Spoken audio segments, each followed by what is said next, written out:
Hello, my name's Kathy Bissell. Welcome to the Golf Show 2.0. As you can see, we have more people than usual on our screen. We have some inventors, and they've come up with a wonderful product. Well, I'll let them tell you about it. It's Randy Kuckuck and Kevin Newcomer. Gary, I'll let you ask the first question. Well, thanks. I've needed this product for the last 10 years. So what took you so long? Oh, I should say the product is a Zoom Broom. Yep. And it's basically a leaf blower that fits in your golf bag.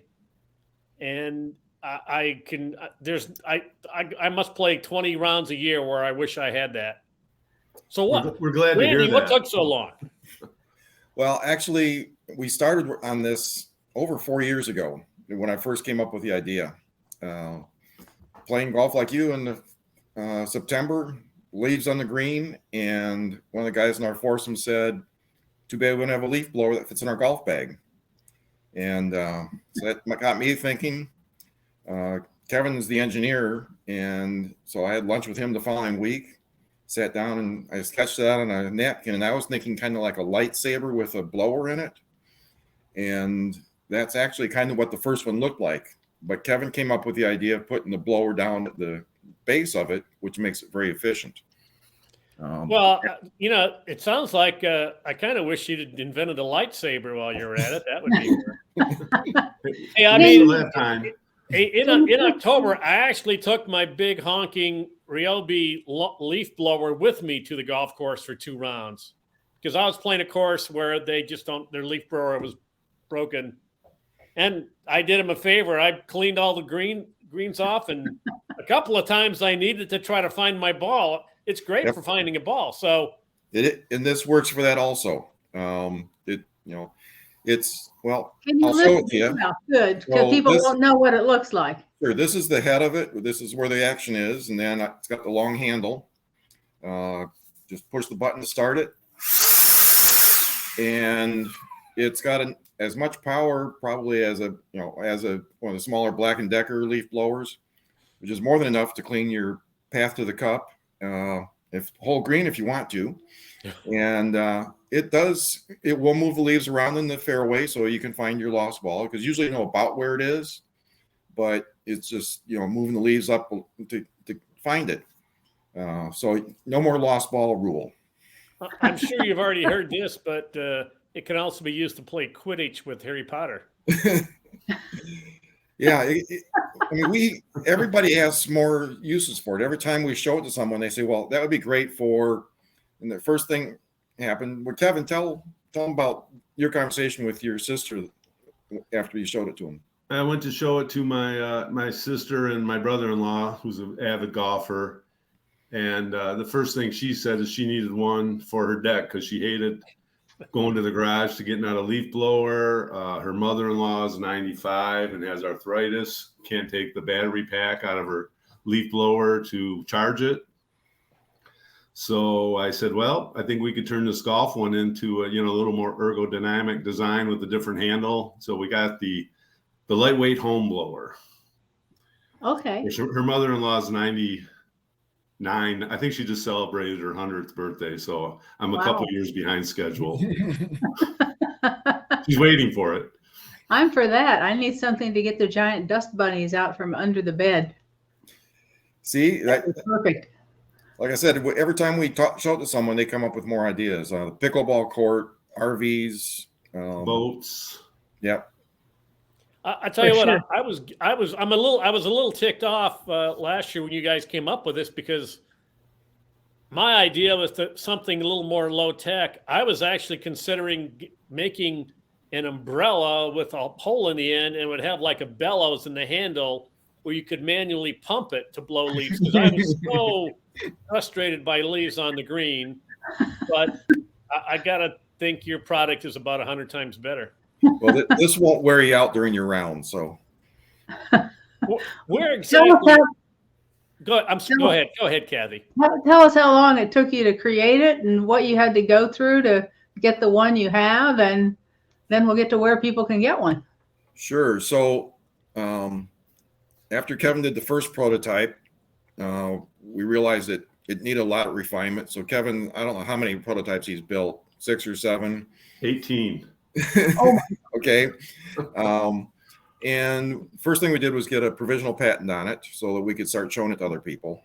And we showed it around. We actually had some interest in it from a couple consumer products companies, and then COVID hit, and that shut everything down. So we sort of sat on it for a few months, and finally said, look, we might as well do this ourselves. And it wasn't what we wanted to do. I thought I was retired. And so we have put together a company, raised some funding. Took us a long time to find the right manufacturer. We were real lucky. Well, in this past March, we were at the International Houseware Show in Chicago, and we won Best New Cleaning Product. Oh, good. And as a result of that, we, this young man came up and said he represented, a factory in China, and thought that he could help us find the manufacturer. And that was great because I've been looking for like close to a year at that point, trying to find someone that we thought could do this. That's fabulous. I I understand all the little parts in there. Somehow only the Chinese do it or something. Kevin? Yeah. So it's almost been a year since we started working with them, because this is actually a pretty high-tech product, getting the high-powered batteries in a stick, and it's really a jet engine on the end of that blower. And the Chinese, unfortunately, are the only ones that manufacture commodities like these types of products and can do it efficiency.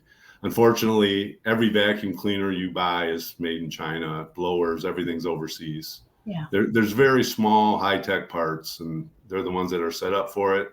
They had to develop a very sophisticated circuit board and motor control. And I think we first started with them last March. So we're hoping to ship the first product here in a couple months. Look, we all know the actual birth of this product was from the movie Caddyshack, where Chevy Chase went in to visit Bill Murray's pad in the barn. Oh, yeah, let me clean up there. And Murray pulls the blower out and just blows everything out of the room, which was brilliant. So that was the father of your device. But I remember talking to you guys. There was a spot you guys were playing golf somewhere on a specific course where you had the idea for that. Do you remember where that was and when that was? Sure. It was the 14th hole on the Monroe Country Club in Monroe, Michigan. Okay. You know exactly. Yeah. Bobby Ross designed. Yeah. There'll be a little plaque there eventually, I think. and what was bad that day that you said we got to do something? Well, it was well, the Monroe Country Club is an old course and has lots of trees, and there was just every type of tree dropping imaginable, whatever you get in the middle of September. And every hole we were stopping to pick up the stuff to clear our path to the cup. People ask me, well, won't this slow up play? And I go, no. If you play in the fall, you realize how much this will speed up your round of golf, because it literally takes seconds to clear your path. I really despise those little seeds that have the wing on them. They flutter like a helicopter. Yeah. But that seed is thick. You can't putt over that. You really can't. Right. And in fact, I was playing the Monroe Country Club on Memorial Day this past year, and most of their trees are maple trees, and those were on every single green. So once again, I pulled out the prototype and we cleaned the path to the cup. And some of the guys around the pro shop saw me doing it. And I mean, if we would have had them, I could have sold them right and left that day. Yeah. So how are you doing the sales? Are you doing it yourselves? Do you have a group of sales reps? Or are you going to clubs, or how's it working? So the product will be available end of April, May. That's when we will be launching sales. Yep. Okay. We will first launch on our website, zoombrooms.com, and we'll also be launching on Amazon, of course. You've got to be on Amazon. Yeah. We'll also be through a couple other sites like Sharper Image is going to carry it. Okay. Perfect for them. Then we will be repped to the industry. We're talking to a couple reps. We'll finalize something at the PGA show, and so clubs will be able to carry it in their pro shop, or we're trying to stay away from big box retailers to start until we make sure our supply chain is firm. Right. That's smart. What's the suggested retail price of this product going to be? Right now, it looks like it's going to be $159. That might change a little bit in the next 2 months, but it's going to be right in that neighborhood. And do you still have 2 versions? You had? Yeah, I didn't bring the second version over, but the house version has just another handle here so you can grip it easier. Okay. So they're basically the same blower, but with the golf version, you also get a head cover. Oh, that's cute. To protect it when in your golf bag from rain and so on. Yeah, good idea. So tell me how you guys came up with the name. I'm sure we could go the wrong direction and talk about the names you shouldn't have used. But yeah, we had a lot of different names. Tell us about the process of finding the right name.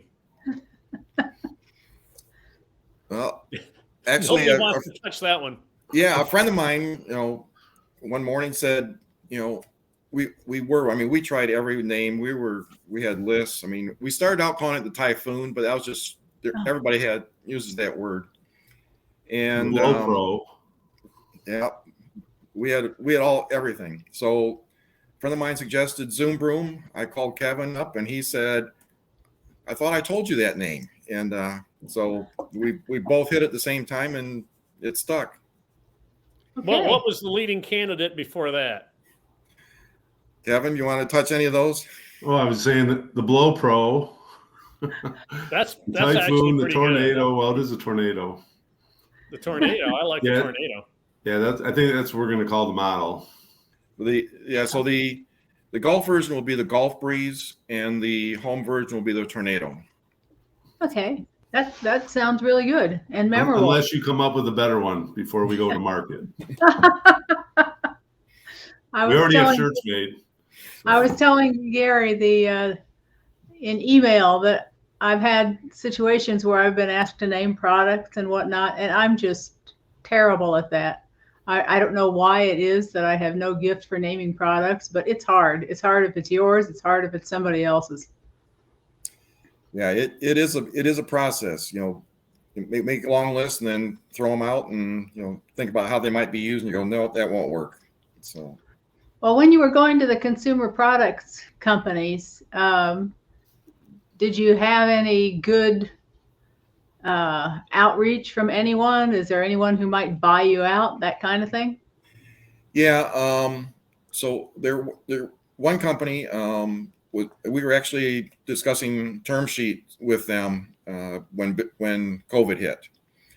So we were right down, getting very close, and they're still following us and talking to us. So okay, we'll see what happens.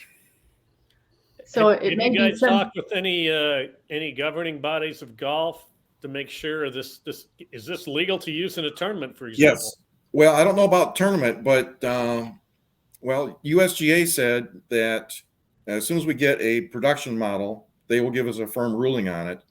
But their unofficial ruling is that it's perfectly legal because you can remove impediments from the green by any means. Right. Okay. And I mean, well, in tournaments, you'll see them out there with their caps and cowls, the green, and this would be much faster and less intrusive to use this than to use a towel or anything else.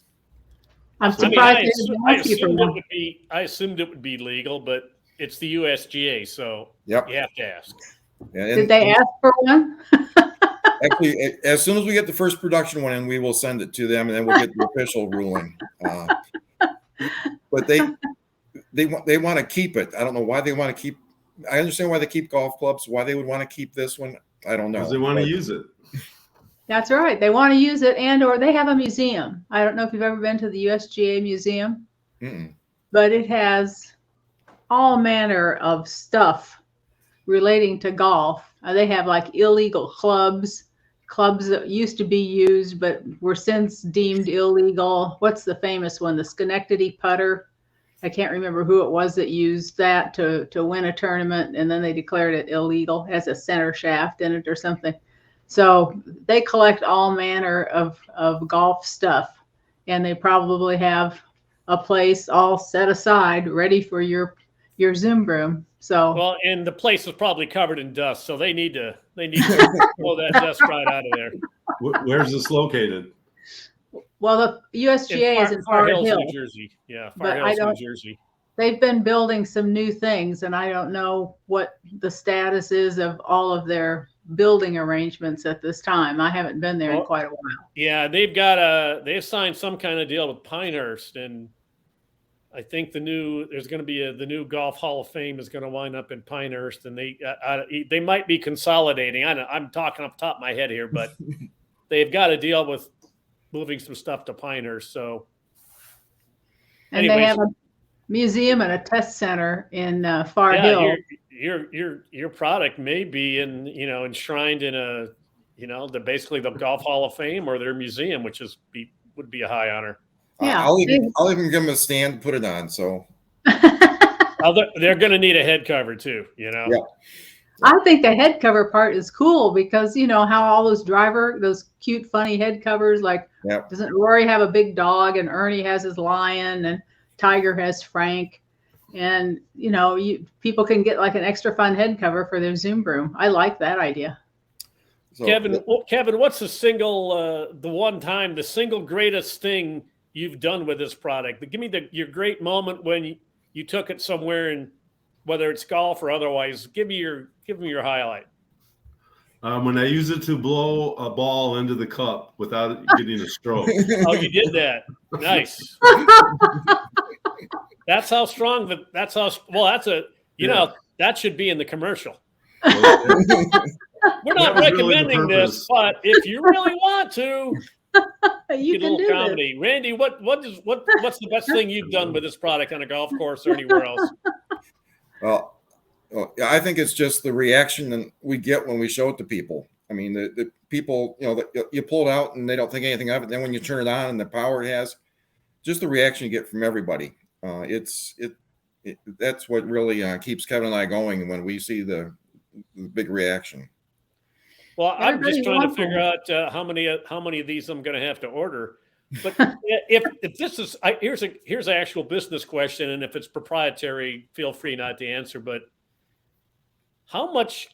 Give me a vague idea of how much money does it take to bring a product like this to the market? Because I know there's a lot of inventors out there who want to do this or that. How much money do you have to sink in to make this happen? Well, we've actually done this pretty reasonably. So far, we've total investments under $400,000 that we've made. That's a lot. And that's actually with already starting. Probably half of that is marketing that we've already spent. So the product development itself, if I didn't have Kevin doing all this stuff, he's a genius with pulling this stuff together. Well, we also have tooling. Yeah. So but one of the big things moving forward is that our partner in China has agreed to help finance this whole project because they believe in it so strongly.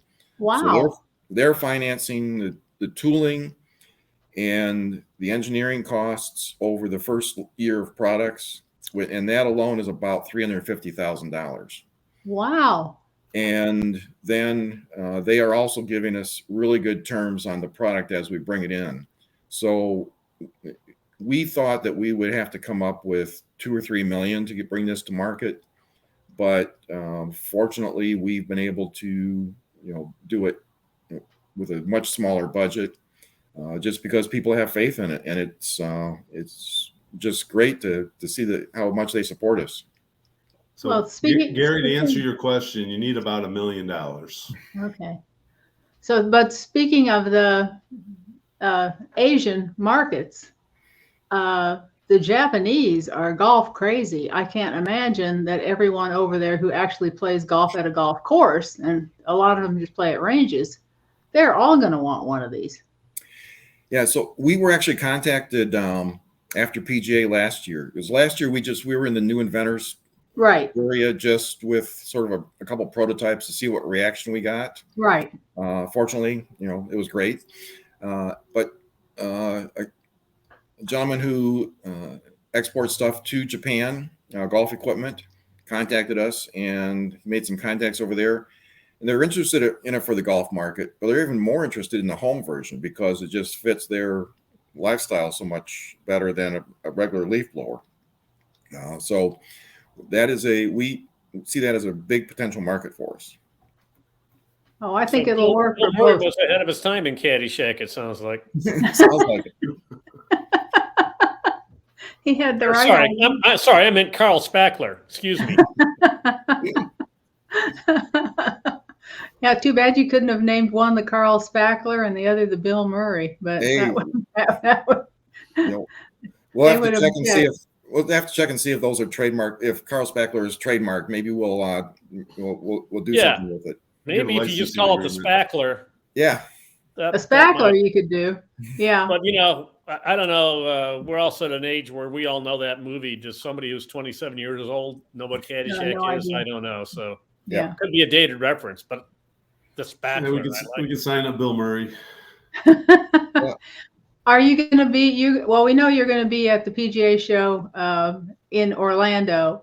Are you going to be at other trade shows where people might see you? We're not going to do any local golf trade shows except one that's kind of in our backyard. We do the little local Toledo golf show. Okay. And with that is we'd love to get the feedback from the golfers and consumers that on it.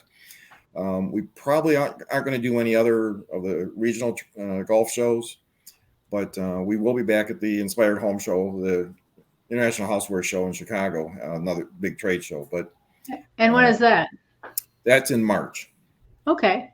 Yeah. So people can see you a couple times coming up. I think the PGA show, I think they allow the general public on the last day, don't they?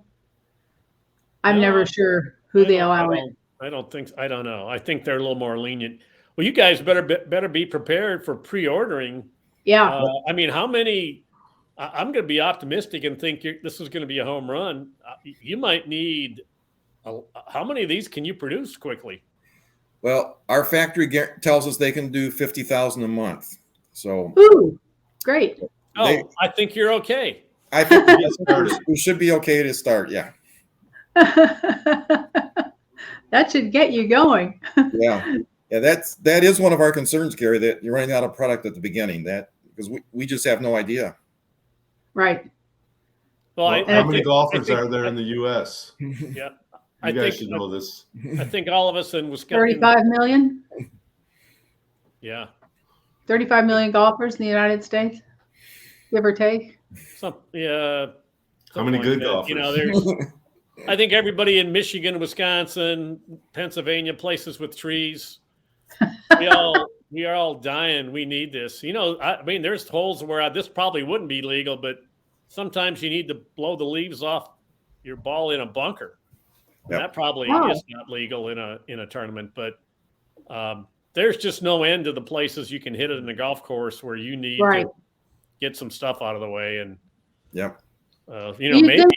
Maybe you should have a designated caddy who just carries the Zoom Broom around for the whole group.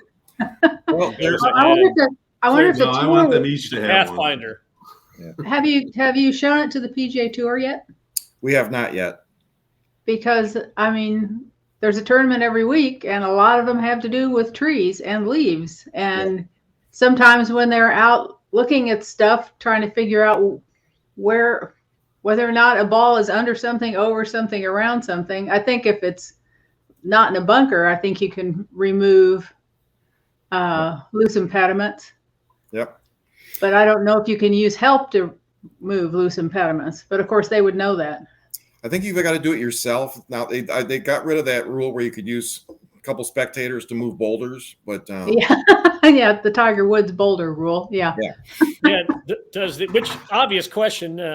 Does the Zoom Broom move a boulder? Not at this time, but I'm working on it. Okay, we'll get on that because when I play True North, I probably need that. Gentlemen, thank you very much.